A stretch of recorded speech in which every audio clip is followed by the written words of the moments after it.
noche del Lobo Cine os traigo una joya shakespeariana, una producción canadiense del año 1961, Macbeth, dirigida por Paul Ormond.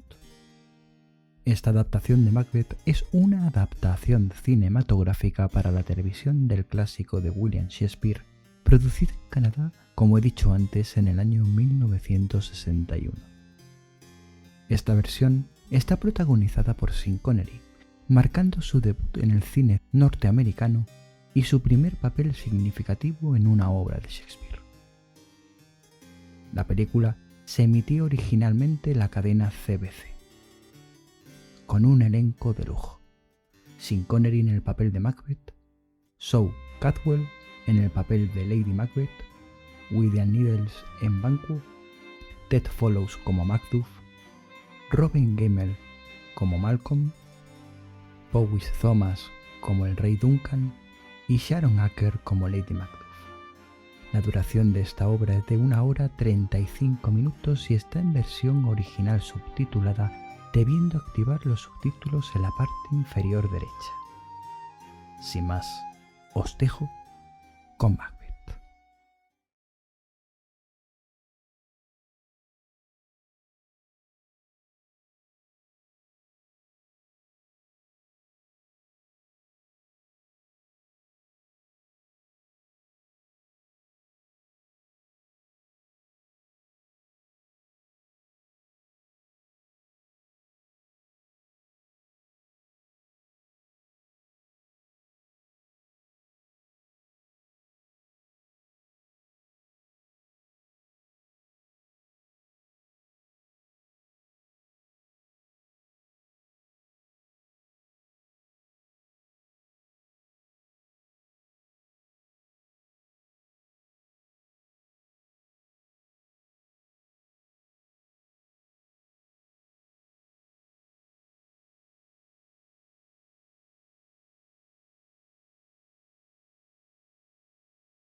Foul and fair a day I have not seen. Our honor is cold, Mores. What are these so withered and so wild in their attire that look not like the inhabitants of the earth and yet are on it? Live you? Or are you aught that man may question? You seem to understand me by each at once her choppy finger laying upon her skinny lips. Speak if you can. What are you? All hail Macbeth. Hail to thee, Thane of Blondes. All hail Macbeth. Hail to thee, Thane of Cawdor. All hail Macbeth, that shalt be king hereafter. So why do you start and seem to fear things that do sound so fair? In the name of truth, are ye fantastical, or that indeed which outwardly ye show? My noble partner, ye speak of present grace and great prediction of noble having and of royal hope that he seems practical. To me you speak not. If you can look into the seeds of time and say which grain will grow and which will not, speak then to me who neither beg nor fear your favors nor your hate. Hail! Hail! Hail! Lesser than Macbeth and greater. Not so happy, yet much happier. Thou shalt get kings, though thou be none. So all hail Macbeth and Banquo. Banquo and Macbeth. All hail. Stay, you imperfect speakers. Tell me more. By Sinel's death I know I am Thane of Glamis, but how of Cawdor? The Thane of Cawdor lives, a prosperous gentleman. And to be king stands not within the prospect of belief, no more than to be Cawdor. Say from whence you all this strange intelligence, or why upon this blasted heath you stop our way with such prophetic greeting. Speak, I charge you!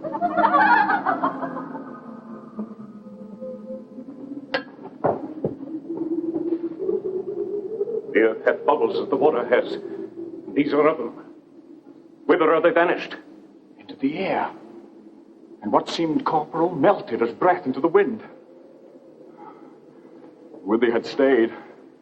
Were such things here as we do speak about? Or have we eaten on the insane root that takes the reason prisoner? Your children shall be kings. You shall be king. And Thane of Cawdor too, went it not so? To the self-same tune and words. Hail! Who's here? The king hath happily received, Macbeth, the news of thy success. And when he reads thy personal venture in the rebels' fight, his wonders and his praises do contend, which should be thine or his.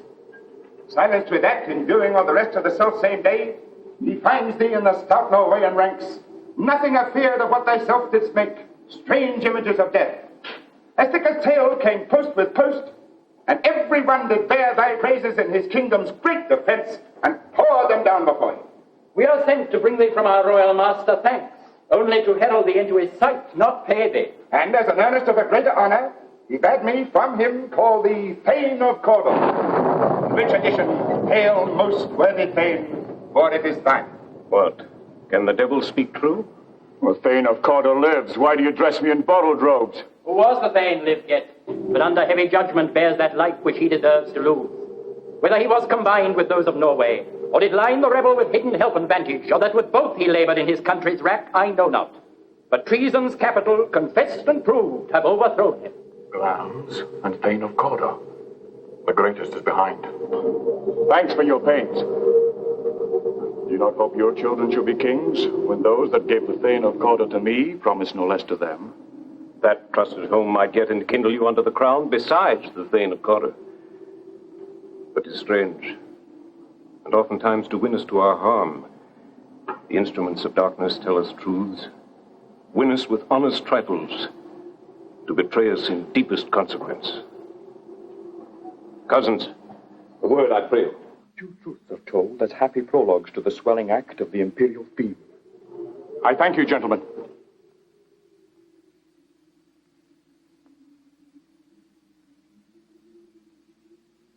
This supernatural soliciting cannot be ill, cannot be good. If ill, why hath it given me earnest of success commencing in a truth? I am Thane of Cawdor. If good, why do I yield to that suggestion whose horrid image doth unfix my hair and make my seated heart knock at my ribs against the use of nature? Present fears are less than horrible imaginings. My thought, whose murder yet is but fantastical, shakes so my single state of man that function is smothered in surmise and nothing is but what is not. See how our partners rap? If chance will have me king, why chance may crown me without my stir. New honors come upon him like our strange garments, cleave not to their mold, but with the aid of use. Come what come may, time and the hour runs through the roughest day. Worthy Macbeth, we stay upon your leisure. Give me your favor. My dull brain was wrought with things forgotten. Kind gentlemen, your pains are registered for every day I turn a leaf to read them. Let us toward the king. Think upon what hath chanced, and at more time, the interim having waited, let us speak our free hearts, each to other. Very gladly. Till then, enough. Come, friends.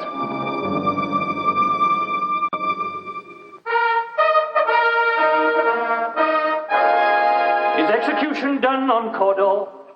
Are not those in commission yet returned? My liege, they have not yet come back. But I have spoke with one that saw him die, who did report very frankly he confessed his treasons, implored your highness pardon, and set forth a deep repentance.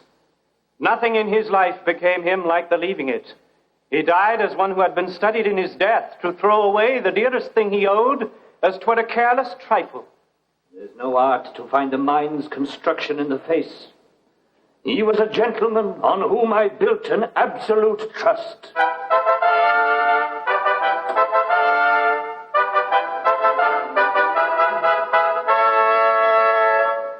Oh, worthiest cousin, the sin of my ingratitude even now was heavy on me. Thou art so far before that swiftest wing of recompense is slow to overtake thee. Would thou hadst less deserved, at the proportion both of thanks and payment might have been mine. Only I have left to say, More is thy due than more than all can pay. The service and the loyalty I owe, and doing it pays itself. Your Highness' part is to receive our duties, and our duties are to your throne and state, children and servants, which do but what they should by doing everything safe toward your love and honor. Welcome hither. I have begun to plant thee, and will labor to make thee full of growing. Noble Banquo, that hath no less deserved, and must be known no less to have done so, let me enfold thee and hold thee to my heart. There if I grow, the harvest is your own. My plenteous joys, wanton in fullness, seek to hide themselves in drops of sorrow. Sons, kinsmen, thanes, and you whose places are the nearest, know we will establish our estate upon our eldest, Malcolm, whom we name hereafter the Prince of Cumberland.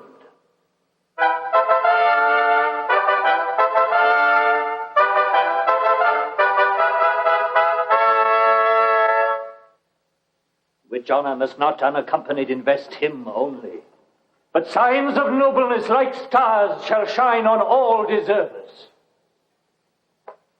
From hence to Inverness, and bind us further to you. The rest is labor which is not used for you. I'll be myself the harbinger and make joyful the hearing of my wife with your approach. I humbly take my leave. My worthy Cawdor. Prince of Cumberland, that is a step on which I must fall down or else leap, for in my way it lies. Stars, hide your fires, let not light see my black and deep desires. The eye winketh the hand, yet let that be which the eye fears when it is done to see. True worthy Banquo, he is full so valiant, and in his commendations I am fed. It is a banquet to me. Let's after him, whose care is gone before to bid us welcome. It is a peerless kinsman.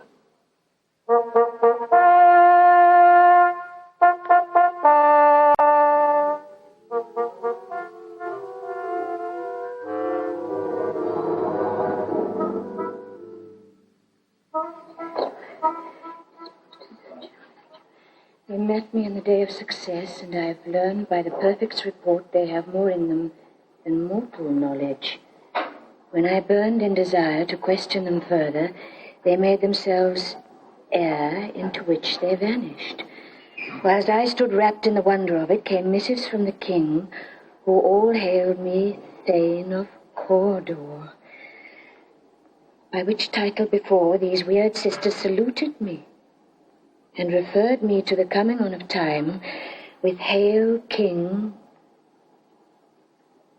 that shalt be. This have I thought good to deliver thee, my dearest partner of greatness, that thou mightst not lose the dews of rejoicing by being ignorant of what greatness is promised thee. Lay it to thy heart, and farewell. Arms thou art, and Cawdor, and shalt be what thou art promised. Yet do I fear thy nature. It is too full of the milk of human kindness to catch the nearest way.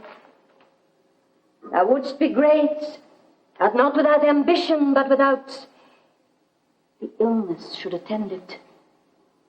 But thou wouldst highly that which thou holily, wouldst not play false, and yet wouldst strongly win. Thou'dst have great alarms, that which cries, thus thou must do if thou have it, and that which rather thou dost fear to do than wishest should be undone.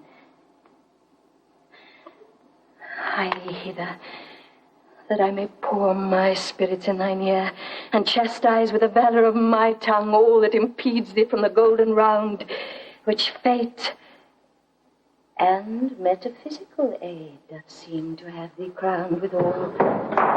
What is your tidings? The king comes here tonight. I'm mad to say it. Is not thy master with him? Who whatso would have informed for preparation? So please you, it is true, our Thane is coming. One of my fellows has the speed of him, who almost dead for breath had scarcely more than would make up his message. Give him tending. He brings great news. yourself his horse that croaks the fatal entrance of Duncan under my battlements. Come, you spirits that tend on mortal thoughts, unsex me here, and fill me from the crown to the toe top full of direst cruelty. Make thick my blood, stop up the access and passage to remorse, that no compunctious visitings of nature shake my fell purpose, nor keep peace between the effect and it. Come to my woman's breasts and take my milk for gall, you murthering ministers, wherever in your sightless substances you wait on nature's mischief.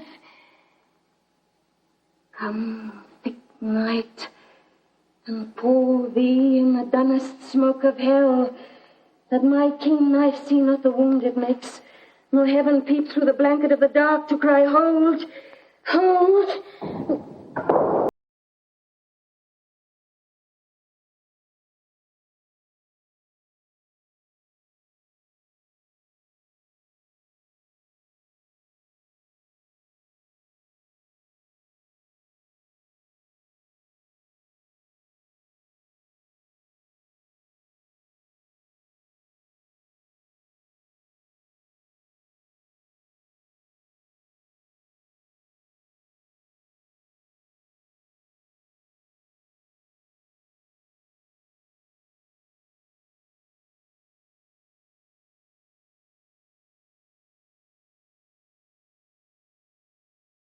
The future in the instant.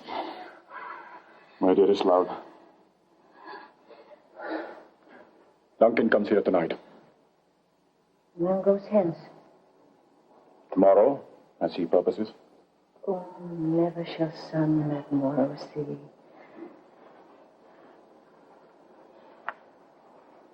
Your face, my Thanes, is a book where men may read strange matters. To beguile the time, look like the time.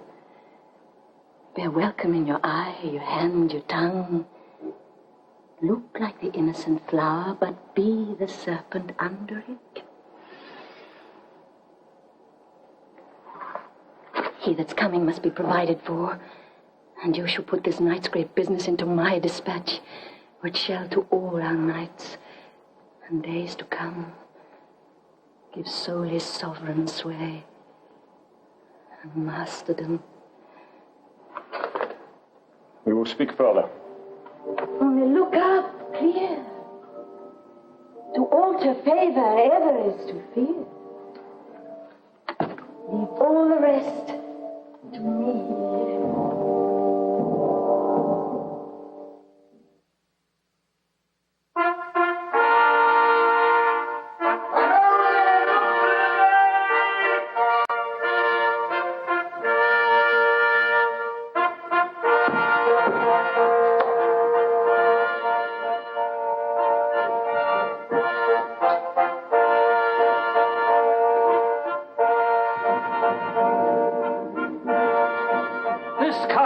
Pleasant seat. The air nimbly and sweetly recommends itself unto our gentle senses. This guest of summer, the temple-haunting martlet, does approve by this love-mansionry that the heaven's breath smells wooingly here. No jutty frieze, buttress, nor coign advantage, but this bird hath made his pendant bed and procreant cradle. Where they most breed and haunt, I have observed the air is delicate. See our honored hostess.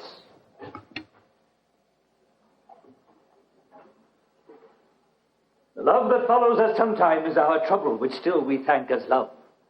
Herein I bid you that you learn how God healed us for your pains and thank us for your trouble. All our service at every point twice done and then done double were poor and single business to contend against those honors, deep and broad, wherewith your majesty loads our house.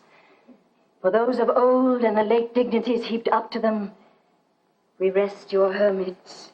Where's the Thane of Cawdor? We coursed him at the heels and had a purpose to be his purveyor. But he rides well, and his great love, sharp as his spur, hath hope him to his home before us. Fair and noble hostess, we are your guest tonight. Your servants ever have theirs themselves and what is theirs, in compt to make their audit at your highness' pleasure, still to return your own. Give me your hand. Conduct me to mine host. We love him highly, and shall continue our graces towards him. By your leave, hostess.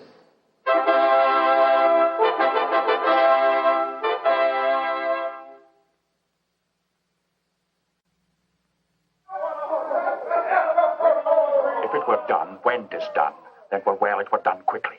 If the assassination could trammel up the consequence and catch with his surcease success, that but this blow might be the be-all and the end-all. Here, but here, upon this bank and school of time, we jump the life to come. But in these cases we still have judgment here, that we but teach bloody instructions, which being taught return to plague the inventor. This even-handed justice commends the ingredients of our poisoned chalice to our own lips. He's here in double trust. First, as I am his kinsman and his subject, strong both against the deed, then as his host, who should against his murderer shut the door, not bear the knife myself. Besides, this Duncan hath borne his faculties so meek, hath been so clear in his great office, that his virtues will plead like angels, trumpet-tongued against the deep damnation of his taking off. And pity, like a naked newborn babe striding the blast, or heaven's cherubim, horsed upon the sightless couriers of the air, shall blow the horrid deed in every eye, that tears shall drown the wind. I have no spur to prick the size of my intent, but only vaulting ambition which o'erleaps itself and falls on the other. How now, what news? He's almost up. Why have you left the chamber? Have you asked for me? No, you're not, he has. We will proceed no further in this business. He hath honoured me of late, and I have bought golden opinions from all sorts of people, which would be worn now in their newest gloss, not cast aside so soon. Was the hope drunk wherein you dressed yourself? Had it slept since and wakes it now to look so green and pale at what it did so freely? From this time such I account thy love. Art thou appeared to be the same in thine own act and bella as thou art in desire? Would thou have that which thou esteemest the ornament of life, and live a coward in thine own esteem, letting I dare not wait upon I would like the poor cat in the added... Prithee, peace! I dare do all that may become a man. Who dares do more is none. What beast was it then that made you break this enterprise to me? When you durst do it, then you were a man. And to be more than what you were, you would be so much more the man. No time, no place did then adhere, and yet you would make both. They have made themselves, and that their fitness now does unmake you. I've given suck, and know how tender 'tis to love the babe that milks me. I would, while it was smiling in my face, have plucked my nipple from its boneless gums and dashed its brains out had I so sworn as you had done to this. If we should fail? We fail. But screw your courage to the sticking place and we'll not fail.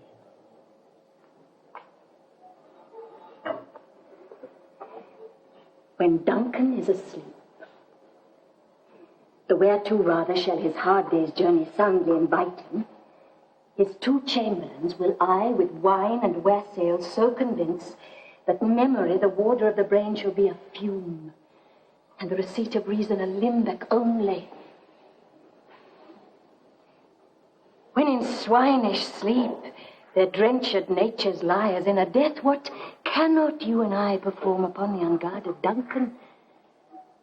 What not put upon his spongy offices, who shall bear the guilt of our great quell?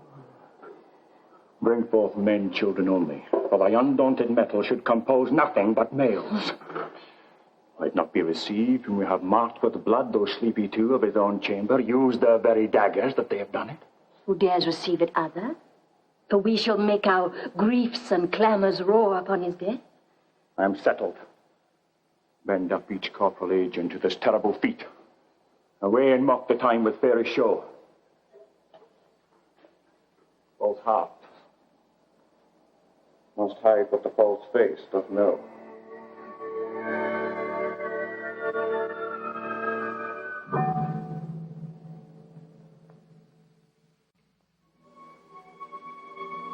How goes the night, boys? The moon is down. I have not heard She goes down at 12? I take this later, sir. Hold. Take my sword.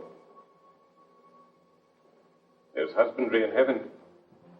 Her candles are all out. Heavy summons lies like lead upon me, and yet I would not sleep. Take me that too. Powers restrain in me the cursed thoughts that nature gives way to in repose. Give me my sword. Who's there, friend? What, sir? Not yet at rest? The king's abed. He had been an unusual pleasure, and sent forth great largesse to your offices. This diamond he greets your wife withal by the name of most kind hostess, and shut up in measureless content. Oh, being unprepared, our will became the servant to defect, which else should free her wrought. All's well. I dreamt last night of the three weird sisters. To you, they have showed some truth. I think that of them. Yet when we can entreat an hour to serve, we would spend it in some words upon that business. If you would grant the time. At your kind pleasure. If you shall leave me the time, when 'tis, it shall make honor for you. So I lose none in seeking to augment it, but still keep my bosom franchised and my allegiance clear. I shall be counseled. Good repose a while. Thanks, sir. The like to you.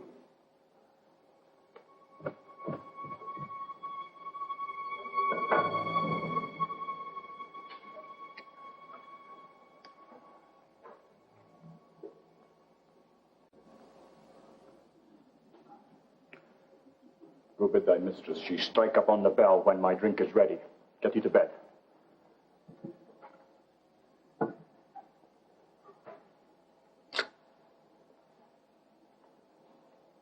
Is this a dagger which I see before me, the handle toward my hand?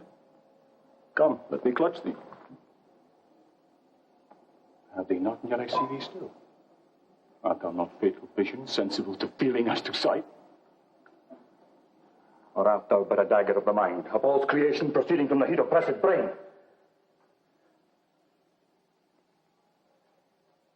I see thee still, in form as palpable as this which now I draw. Thou marshallest me the way that I was going, and such an instrument I was to use. Mine eyes have been the fools of the other senses, or else worth all the rest.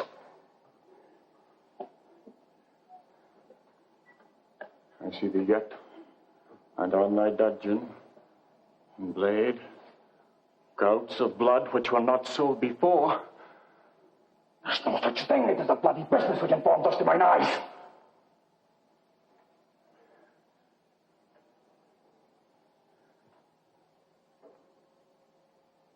Now o'er the one half world nature seems dead, and wicked dreams abuse the curtained sleep.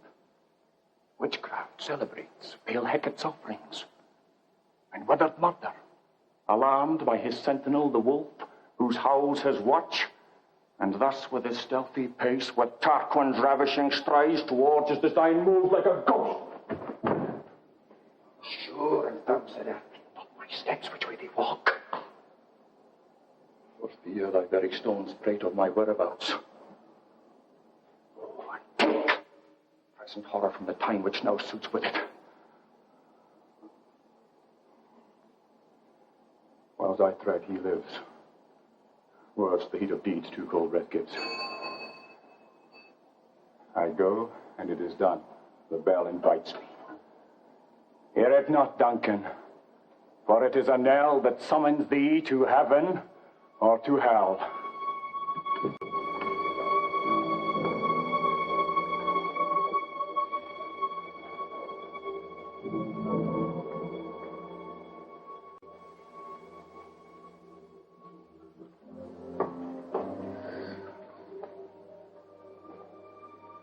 That which hath made them drunk hath made me bold. What hath quenched them hath given me fire.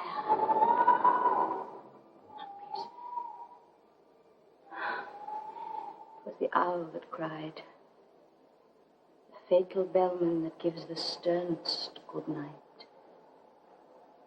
He is about it.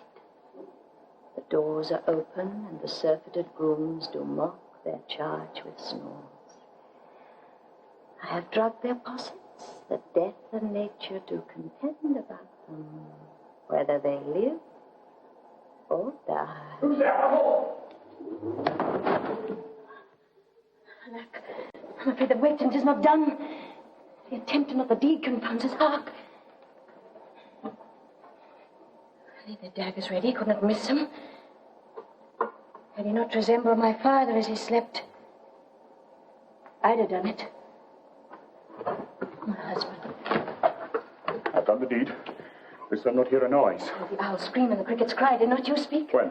No. As I descended? Aye. Hark! Who lies in the second chamber? Don't obey. This is a sorry sight. Foolish thought to say a sorry sight. There was one that laughed in his sleep, and one cried murder, ready to wake each other. I stood and heard them.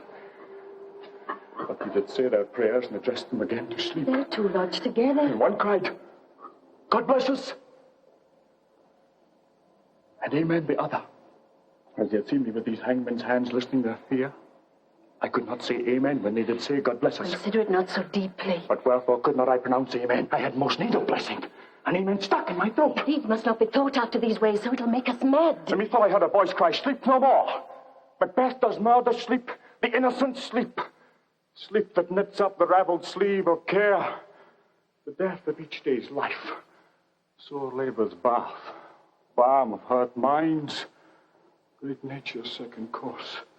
Chief nourisher in life's feast. What do you mean? Still it cried, sleep no more to all the house.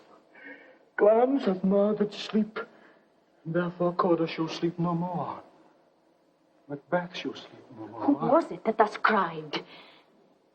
Why, worthy Thane, you do unbend your noble strength to think so brain sickly of things. Go, get some water and wash this filthy witness from your hands. Why did you bring these daggers from the place? They must lie there. Go, carry them and smear the sleepy grooms with blood. I'll go no more. I'm afraid to think what I have done. We're going to get against. For what purpose? Give me the daggers. The sleeping and the dead are but as pictures. It is the eye of childhood that fear the painted devil. If he do bleed, I'll gild the faces of the grooms withal, for it must seem there. Answer that knocking. How is it with me when every noise appalls me? What hands have we here? They pluck out mine eyes. Will all great Neptune's ocean wash this blood free from my hands? No. This my hand will rather the multitudinous seas incarnadine, making the green one red. My hands are of your color, but ashamed to wear our hearts so white. Here, knocking at the south entry. Retire we to our chamber. A little water clears us of this deed. How easy is it then? Your constancy has left you unattended. No knocking. Put on your nightgown, lest occasion call us and show us to be watchers. Be not lost so poorly in your thoughts. To know my deed. Oh, 'twere best not know myself. Wake, Duncan, with thy knocking. I would thou couldst. This is knocking indeed. If a man were porter of Hellgate, he'd have old turning the key. Knock, knock, knock. Who's there in the name of Beelzebub? Here's a farmer that hanged himself on the expectation of plenty. Come in time. Have napkins now about you. Here, you'll sweat for it. Knock, knock. Who's there in the other devil's name? Faith is an equivocator who could swear in both the scales against either scale, who committed treason enough for God's sake, and yet could not equivocate to heaven. Come in. Equivocator. Knock, knock, knock. Faith. Here's an English tailor coming for stealing out of a French hose. Come in, tailor. Here you may roast your gooses. Knock, knock, never that quiet. What are you? Oh, this place is too cold for hell. Our devil portrait no further. I had thought to have let in some of all professions to go the primrose way to the everlasting bonfire. Na, na, na.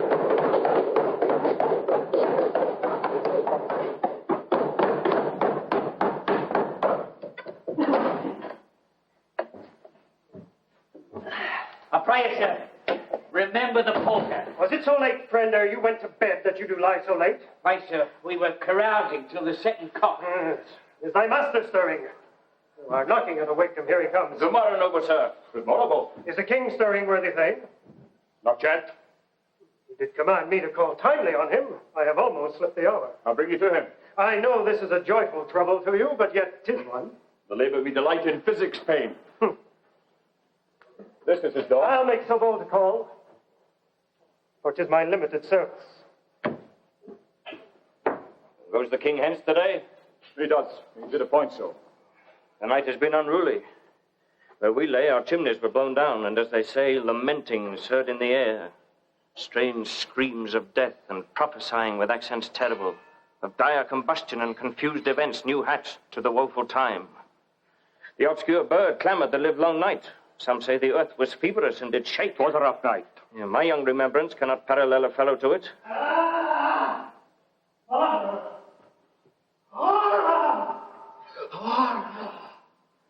Tongue or heart cannot conceive nor name thee. What is the matter? The matter? Confusion now hath made his masterpiece. Most sacrilegious murder hath broke up the Lord's anointed temple and stole thence the life of the building. What does she say? The life? Me, his majesty? Approach the chamber and destroy your sight with a new gorgon. Do not be... See and then speak yourselves. Wake! Awake! Bring me a ladder, bell! Murder! It's treason! Thy common Nohe mount, come awake! Shake off this downy sleep, get counterfeit, and look on death itself! Up! Up and see the great doom's image! Now come thankful, and from your grave rise up and look like fright to countenance this horror! Ring the bell!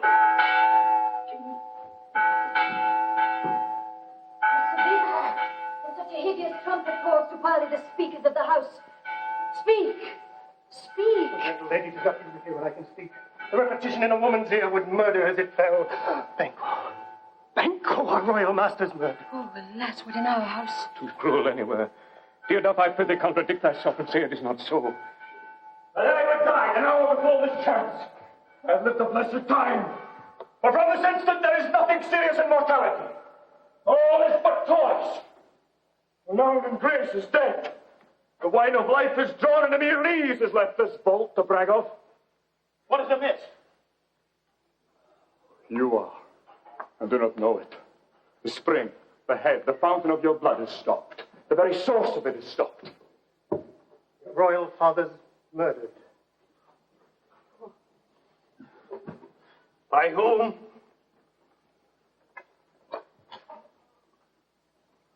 Those of his chamber, as it seemed, done it. Their hands and faces were all badged with blood. So were their daggers, which unwiped we found upon their pillows. They stared and were distracted. No man's life was to be trusted with them. For yet I do repent me of my fury that I did kill them. Huh? Wherefore did you so? Well, who can be wise, amazed, temperate and furious, neutral and loyal at a moment? No man. The expedition of my violent love outrun the pause of reason. Here lay Duncan, his silver skin, laced with his golden blood, and his gashed stabs looked like a breach in nature for ruin's wasteful entrance. They're the murderers, steeped in the colors of their trade, and the daggers unmannerly breached with gore. But who could refrain that had a heart to love, and in that heart courage to make his love known? Help me, Hansel! Oh, look to the lady. Why do we hold our tongues that most may claim this argument for ours? What should be spoken here where our fate, hid in an auger hole, may rush and seize us? Let's away. Our tears are not yet brewed. Nor our strong sorrow upon the foot of motion. Look to the lady.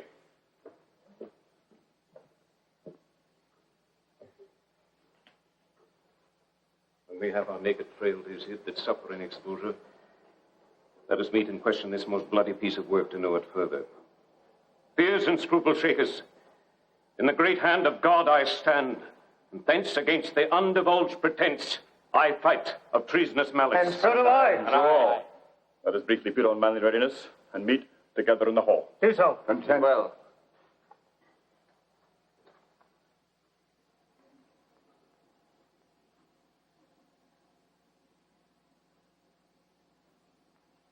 Let's not consort with them. What will you do? To show an unfelt sorrow is the office which a false man does easy. I'll to England. To Ireland, I. Our separated fortune shall keep us both the safer. Where we are, there's daggers in men's smiles. The near in blood, the nearer bloody. This murderous shaft that shot hath not yet lighted. And our safest way is to avoid the aim. Therefore to horse, and let's not be dainty of leave-taking, but shift away. There's warrant in that theft which steals itself when there's no mercy left.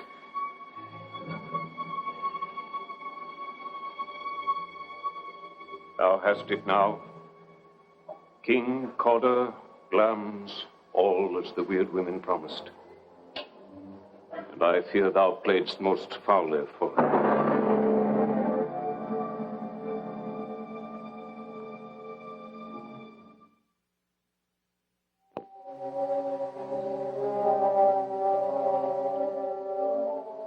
Thus is nothing, but to be safely thus. Our fears in Banquo stick deep, and in his royalty of nature reigns that which would be feared. 'Tis much he dares, and to the dauntless temper of his mind, he hath a wisdom that doth guide his valor to act in safety. There is none but he whose being I do fear. And under him my genius is rebuked, as it is said Mark Antony's was by Caesar. He chid the sisters when first they put the name of king upon me, and bade them speak to him. Then prophet-like they hailed him father to a line of kings. Upon my head they placed a fruitless crown, and put a barren scepter in my gripe, thence to be wrenched with an unlineal hand, no son of mine succeeding. If it be so, for Banquo's issue have I piled my mind. For them, the gracious Duncan, have I murdered, and put rancors in the vessel of my peace, only for them, to make them kings. The seeds of Banquo kings? Rather than so, come fate into the list, and champion me to the utterance.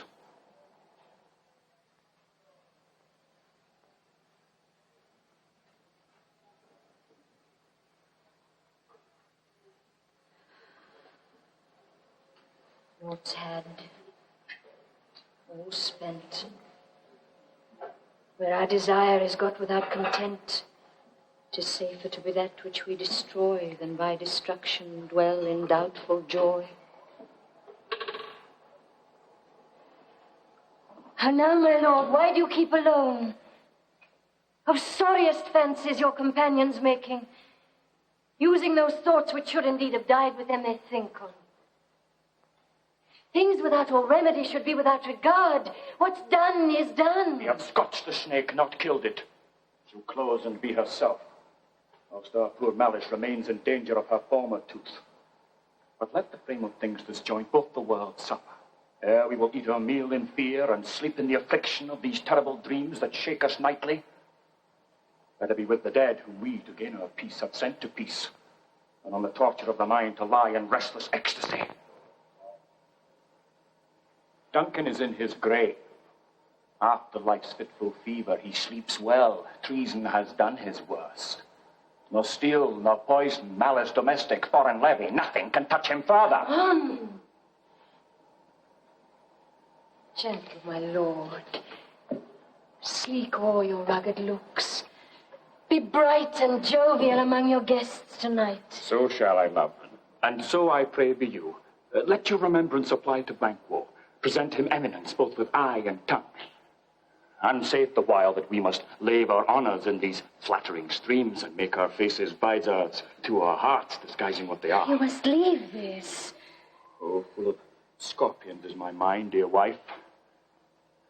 Thou knowest that Banquo and his fleets lives. But in them nature's copy is not eternal. Others comfort yet. They are assailable. And be thou jocund.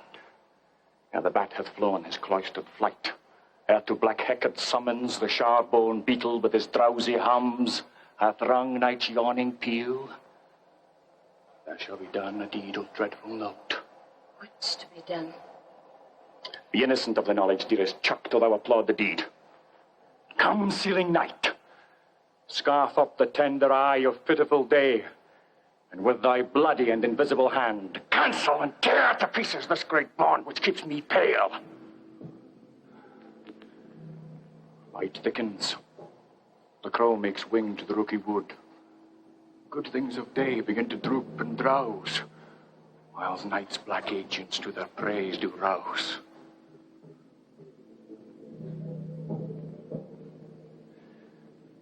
Thou marvelest at my words. But hold you still. Things bad begun make strong themselves by ill.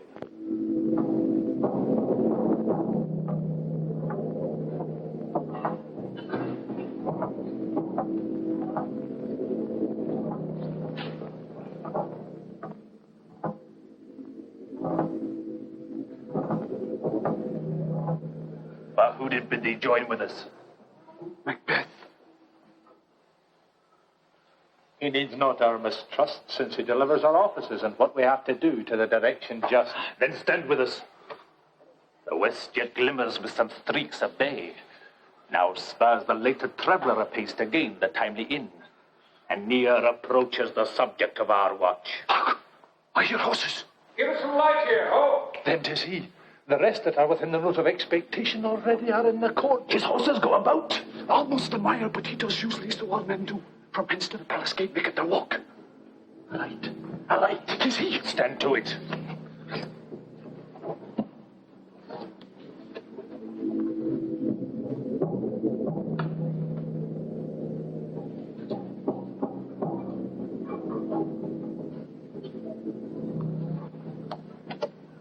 Will be rain tonight. Let it come down! Treachery! Fly, good prince! Fly! Fly! Fly, thou mayst revenge! Fly!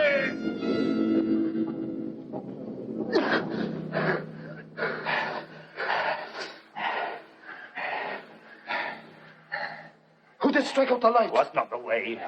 There's but one down, the sun is fled!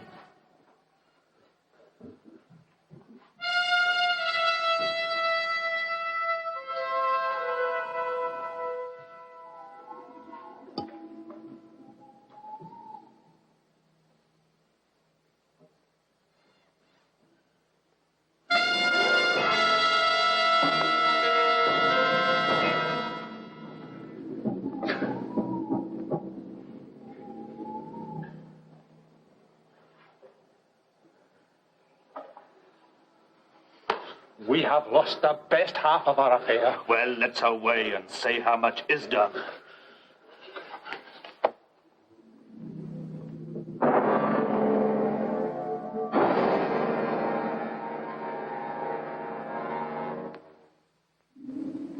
Is he dispatched? My lord, his throat is cut. That I did for him. Thou art the best of the cutthroats. Yet good is he that did the like for fleance. If thou didst it, thou art the non-parry. Most royal sir, Plains is escaped. Then comes my fit again. Had else been perfect.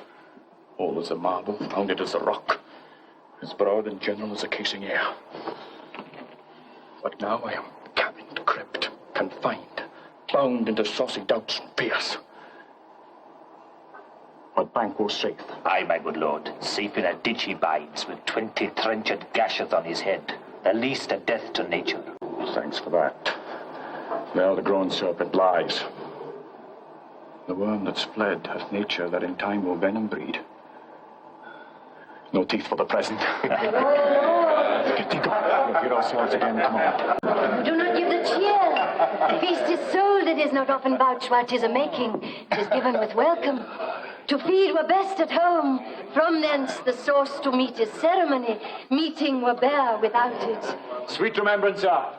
Now good digestion wait on appetite, and health on both. May it please your highness, sit. Here had we now our country's honour roofed, with the grace person of our Banquo present, who I rather challenge for unkindness than pity for mischance. His absence, sir, lays blame upon his promise. Please, your highness, to grace us with your royal company. The table's full. Oh, here is a place reserved, sir. Where? Oh, here, my good lord.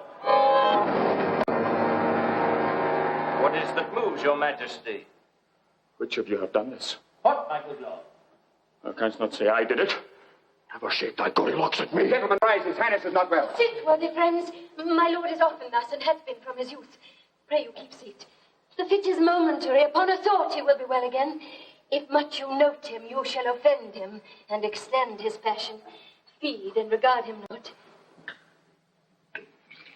Man. Aye, and a bold one that dares look upon that which might appall the devil. Stuff. This is the very painting of your fear. This is the air-drawn dagger which you said led you to Duncan. Oh, these flaws and starts. Impostors to truth here would well become a woman's story at a winter's fire, authorized by a grand dame. Why, for shame, why do you make such faces when all done you look but on a stool? Prithee, see there. Behold, look low, how say you? Why? What care I if thou canst nod? Speak too. If charnel houses under graves must send those that we bury back, our monuments shall be the mouths of kites. Why, a man in folly. I stand here, I saw him. Why, for shame. It seemed that when the brains were out, the man would die, and there an end. But now, they rise again, with 20 mortal murders on their crowns, and push us from our stools. This is more strange than such a murder is. My worthy lord, your noble friends do lack you. Do forget. Do not muse at me, my most worthy friends. I have a strange infirmity which is nothing to those that know me. Come, health and health to all. Then I will sit down. Give me some wine, fill full. I drink to the general joy of the whole table. And to our dear friend Banquo, whom we miss, would he were here. Aye. To all in here we thirst. And all to all.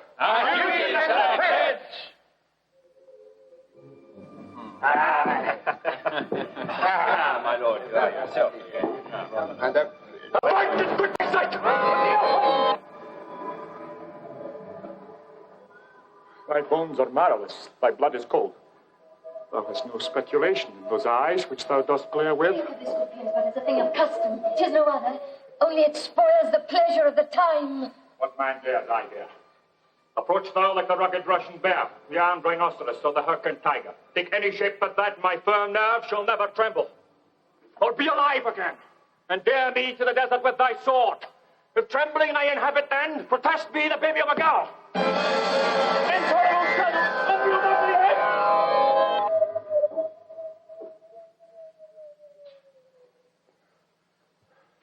Why so? Being gone, I am a man again.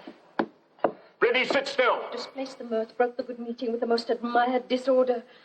How can such things be and overcome us like a summer's cloud without our special wonder? You make me strange, even to the disposition that I owe, when I think now you can behold such sights and keep the natural ruby of your cheeks, when mine is blanched with fear. what sights, my Oh, lord? pray you speak not. He grows worse and worse. Question enrages him. At once, good night. Stand not upon the order of your going, but go at once. Good night.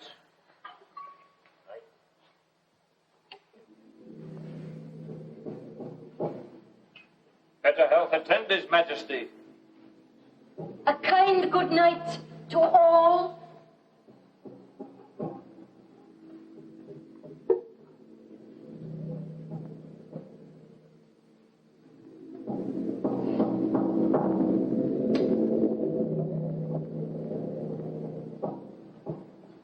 It will have blood, they say.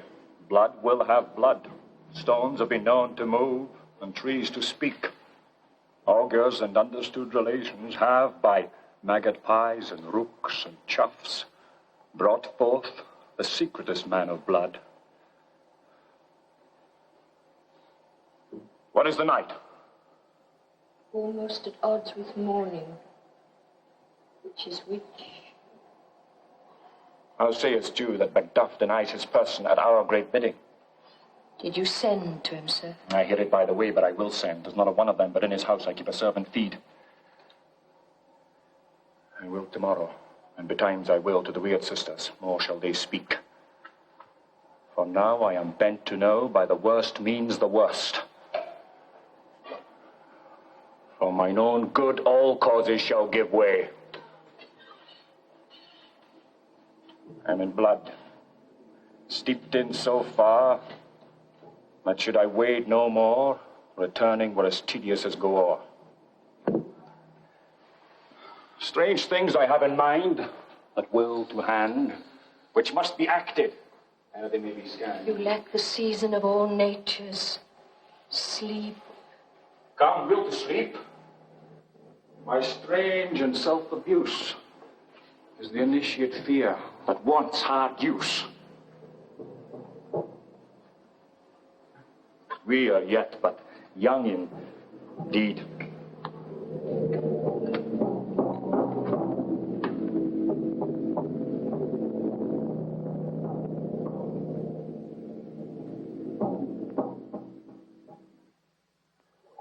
Double, double, toil and trouble, fire burn and cauldron bubble. By the breaking of my thumbs, something wicked this way comes. Open locks, whoever knocks. How now, you secret black and midnight hags? What is to do? A deed without a name. I conjure you by that which you profess, howe'er you come to know. Answer. Speak, demand. We'll answer. Macbeth, Macbeth, Macbeth. Beware, Macduff. Beware the lady wife. Dismiss me now. Macbeth, Macbeth, Macbeth. Had I 3 years, I'd hear thee. Be bloody, bold, and resolute. Laugh to scorn the power of man. For none of woman born shall harm Macbeth. Then live, Macduff. What need I fear of thee? Be lion, man, proud, and take no care who cheats, who frets, or where conspirers are. Macbeth shall never vanquished be, until great Birnam Wood to high Dunsinane Hill shall come against him.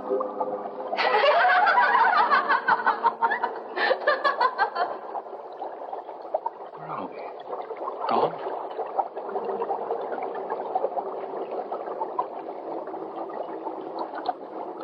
From this moment, the very firstlings of my heart shall be the firstlings of my hand. And even now, to crown my thoughts with acts, be it thought and done. The castle of Macduff I will surprise, seize upon Fife, and give to the edge of the sword his wife, his babes, and all unfortunate souls that trace him in his line. Thou art mine, I will bring in my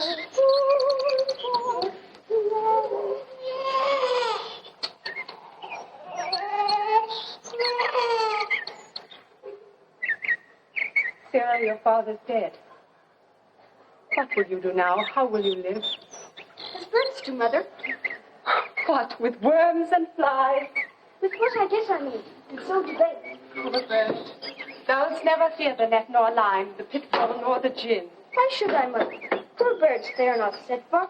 My father is not dead for all your sake. Yes, he is dead. And how wilt thou do for a father? Nay, how wilt thou do for a husband? Why, I can buy me 20 at any market. Then you'll buy him to sell again. Thou speakst with all thy wit, and yet your faith with wit enough for thee. Was my father a traitor, Mother?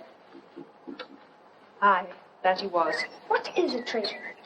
Why, one that swears and lies. And be all traitors that do so? Everyone that does so is a traitor, and must be hanged. And must they all be hanged that swear and lie? Everyone. Who must hang them? Why, the honest men.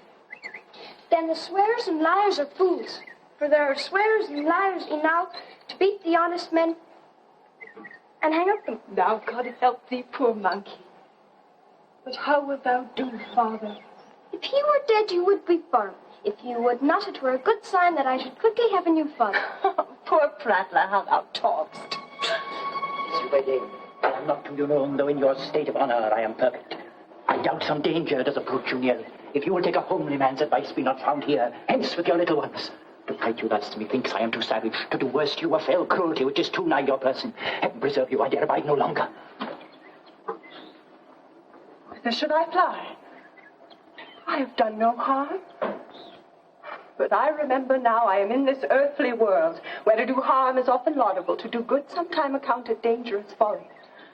Why then, alas, do I put up that womanly defense to say I have done no harm. Where is thy husband? I hope in no place so unsanctified where such as thou mayst find him. He's a traitor. Don't lay so, shaggy villain. You egg, young rag, treachery.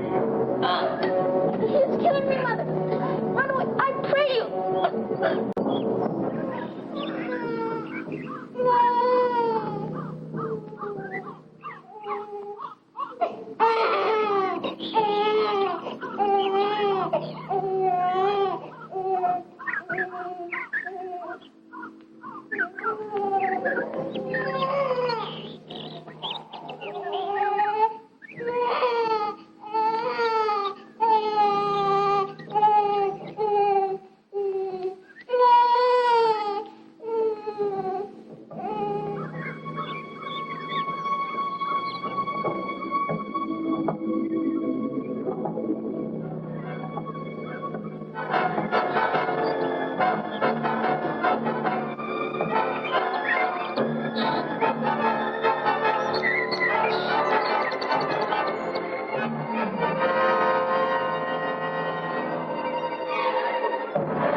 I shall crave your pardon. My first false speaking was this upon myself.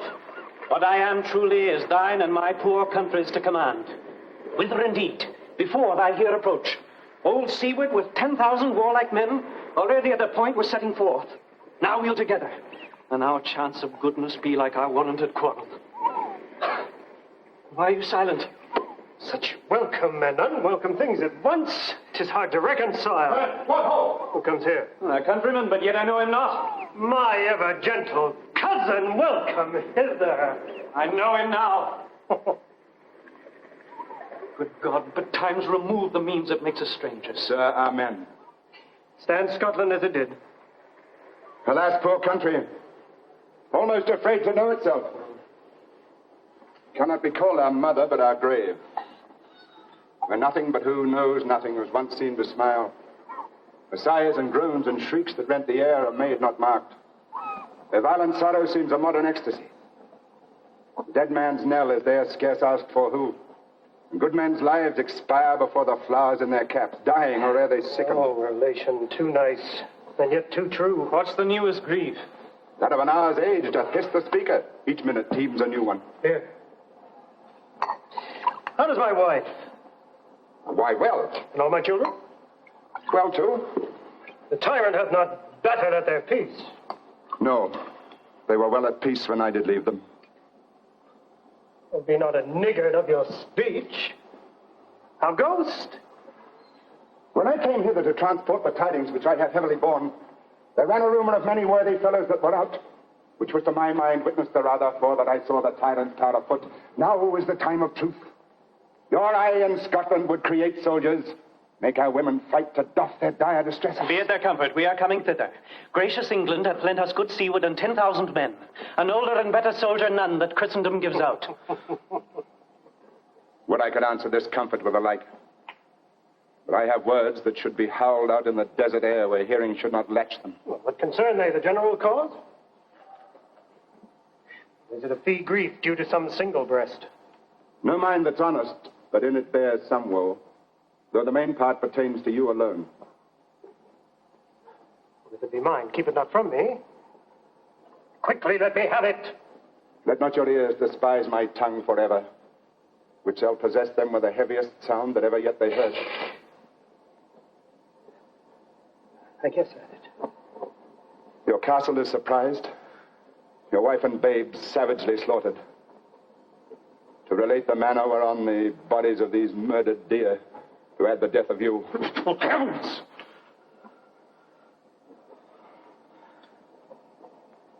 What man gives sorrow words?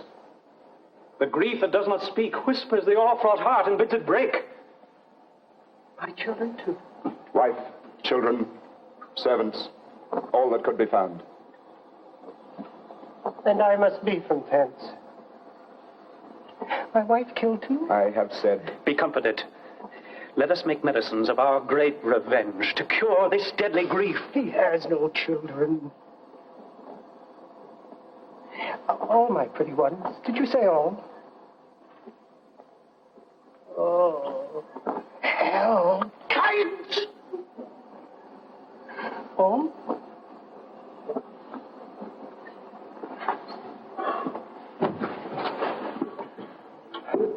Put all my pretty chickens in their dam at one fell swoop. You speak it like a man.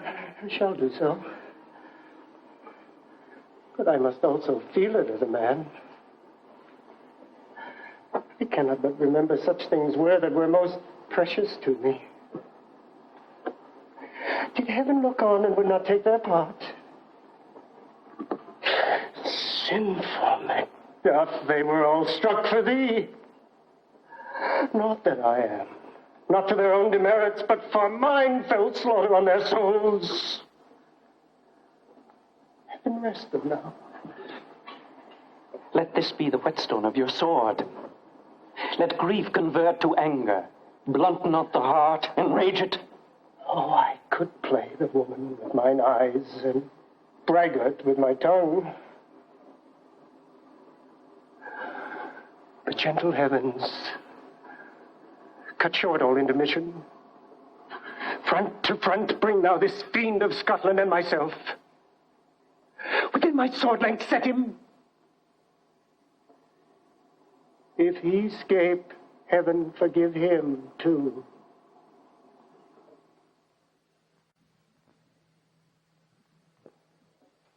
I have 2 nights watched with you, but could perceive no truth in your report.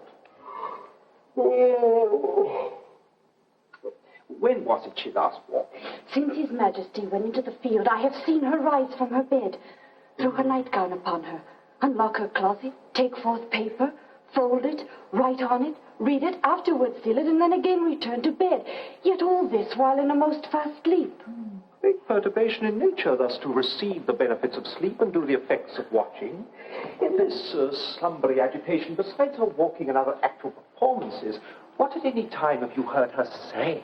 Oh, that's so which I will not report after her. You may to me, and 'tis most meet you should. Neither to you nor anyone, having no witness to confirm my speech. Lo, you, here she comes.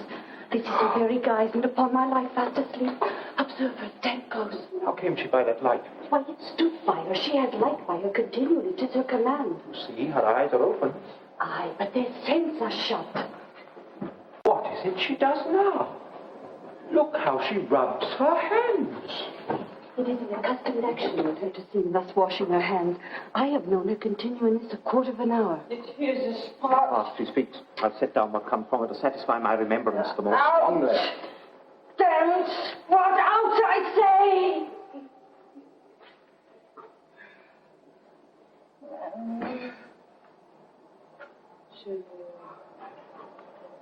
Why then, 'tis time to do it. Hell is murky.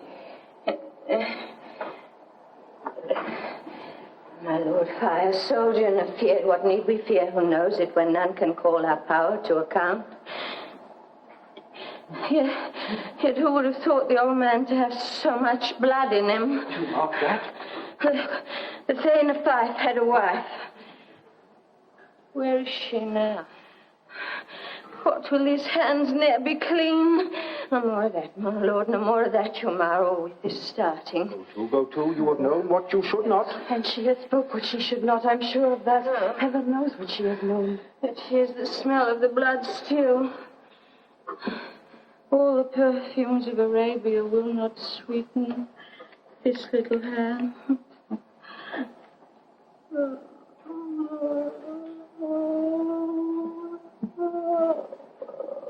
What a size there. The heart is sorely charged. I would not have such a heart in my bosom for the dignity of the whole body. Well. Oh, pray God it be so. This disease is beyond my practice. I have known those who walk in their sleep who have died holily in their beds. Wash your hands. Put on your nightgown. Look not so pale. I tell you yet again, Banquo's buried. He cannot come out on his grave. Even so. To bed. To bed. He's knocking at the gate. Come. Come, come, come, come. What's done cannot be undone. To bed. To bed. Will she now go to bed? Directly. Strange whisperings are abroad. Unnatural deeds do breed unnatural troubles. Infected minds to their death pillows will discharge their secrets. More needs she the divine than the physician. God forgive us all. Look after her. Remove from her the means of all annoyance and still keep eyes upon her. So good night. My mind, she's mated and amazed by sight. I think, but dare not speak. Good night, good doctor. Bring me no more, of course, let them fly all. Oh, born of woods and woods of Dunsinane, I cannot take with fear. What's the boy Malcolm? Was he not born a woman?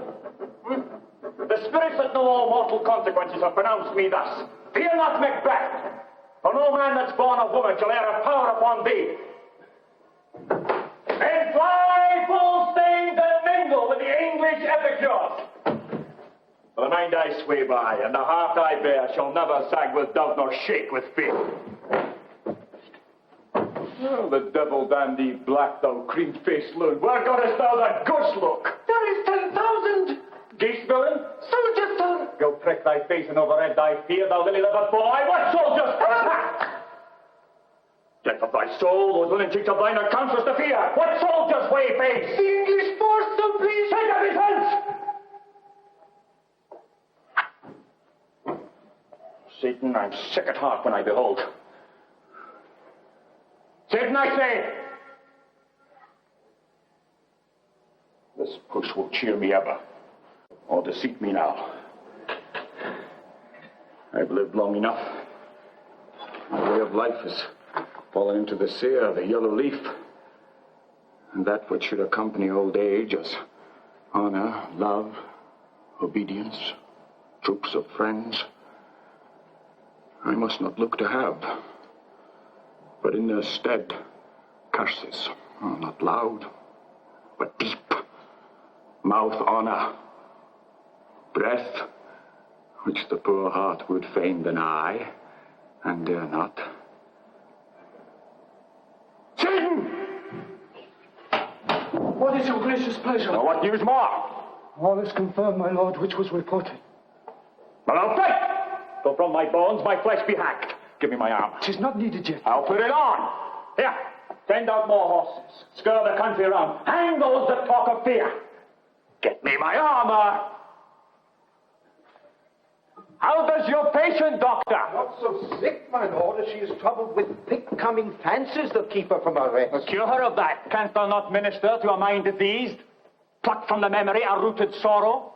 Raise out the written troubles of the brain, and with some sweet oblivious antidote, cleanse the stuffed bosom of that perilous stuff which weighs upon the heart? Therein the patient must minister to himself. Open it to the dogs, I'll none of it. Help put on my armor. Give me my staff. Bid and send out. Doctor, the fiends fly from me. Oh, come, sir, dispatch. If thou couldst, doctor, cast the waters of my land, find her disease, and purge it to a sound and pristine health, I would applaud thee to the very echo that you'd applaud again. Blow it off, I see. What, rhubarb, senna, or what purgative drug would score those English hens? Hearest thou of them? Aye, my good lord. Your royal preparation makes us hear something. Bring it after me.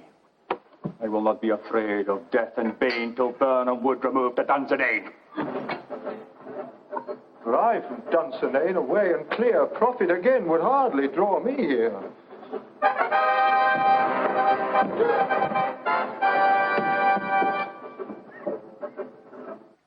Hang out those banners on the output walls! The cry is still they come! Our castle's strength will laugh the siege to scorn! Here let them lie till famine and age you eat them up! Only not fault for those that should be ours. We might have met them there from beard to beard and beat them backward home. What was that noise? It is the cry of woman, my good lord. taste of fears. Time has been, my senses would have cooled to hear a night's shriek. My fell of hair would, at a dismal treatise, rouse and stir as life wont. I've supped full with horrors. Lion is familiar to my slaughterous thoughts, cannot once stop me. Hey! Wherefore was that cry? The Queen, my lord, is dead.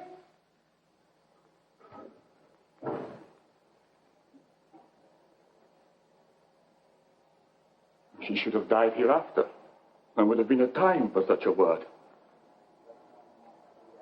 Tomorrow, and tomorrow, and tomorrow creeps in this petty pace from day to day to the last syllable of recorded time. And all our yesterdays have lighted fools away to dusty death. Out. Out, brief candle. Life's but a walking shadow, a mere player who struts and frets his hour upon the stage and then is heard no more. 'Tis a tale told by an idiot, full of sound and fury, signifying nothing. My lord! Thou comest to use thy tongue, thy story quickly. Please, my lord, I can report that which I say I saw, but know not how to do it. Well, say, sir. As I did stand my watch upon the hill, and looked toward Burnham, and anon methought the woods began to move. Liar and slave! Let me endure your wrath if it be not so. Within this 3 mile may you see it coming. I say, a moving grove. If thou speakst false, upon the next tree shalt thou hang alive till famine cling thee. My speech be sooth. I care not. Thou dost for me as much. I pull in resolution and begin to doubt the equivocation of the fiend, that lies like truth. Fear not till Burnham Wood do come to Dunsinane. And now a wood comes toward Dunsinane. Arm! Arm and out! But this which he approaches does appear. There's not flying hence, nor tarrying here. I begin to be aweary of the sun. I wish this state of the world were now undone. Ring the alarm bell! Forward, come back! At least we'll die with harness on our back!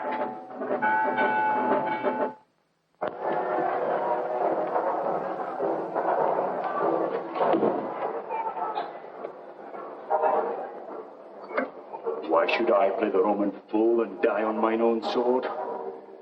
Whiles I see lives, the gashes do better upon them. Turn, hellhound! Turn! Of all men else I have avoided thee. Get thee back! My soul is too much charged with blood of thine own rebel. I have no words. My voice is in my sword, thou bloodier villain than turns can give thee up.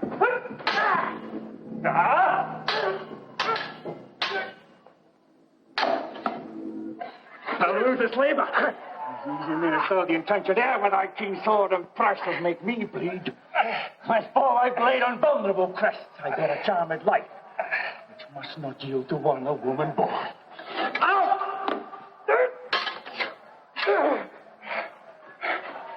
Spare thy charm, and let the angel whom thou still hast served tell thee, Macbeth was from his mother's womb untimely ripped. Accursed answer! That tongue that tells me so. I shall call my better part of man. And be these juggling fiends no more believed, that palter with us in the double sense, that keep the word of promise to our ear, and break it to our hope. I'll not fight with thee. Yield thee, coward, and live to be the show and gaze of the time. We'll have thee as our rarer monsters are, painted upon a pole and underwrit. Here may you see the tyrant. I will not yield! To kiss the ground before young Malcolm's feet, and to be baited with the rabble's cast. Burnham Wood, You come to Dunsinane, and our foes being of no woman born. Yet will I try the last. And damned be him that first cries, "Holy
Hail, King, for so thou art. Behold where lies the usurper's cursed head. The time is free. I see thee compassed with thy kingdom's pearl, who speak my salutation in their minds, whose voices I desire aloud with mine. Hail, King of Scotland! Hail, King of Scotland! We shall not spend a large expense of time before we reckon with your several loves and make us even with you. My thanes and kinsmen, henceforth be earls, the first that ever Scotland in such honour named. What's more to do, which would be planted newly with the time, as calling home our exiled friends abroad that fled the snares of watchful tyranny, producing forth the cruel ministers of this dead butcher and this fiend-like queen, who, as 'tis thought, with self and violent hands took off her life. This, and what needful else calls upon us, by the grace of grace we shall perform in measure, time, and place. So thanks to you all at once, and to each one whom we invite to see us crowned at Scone.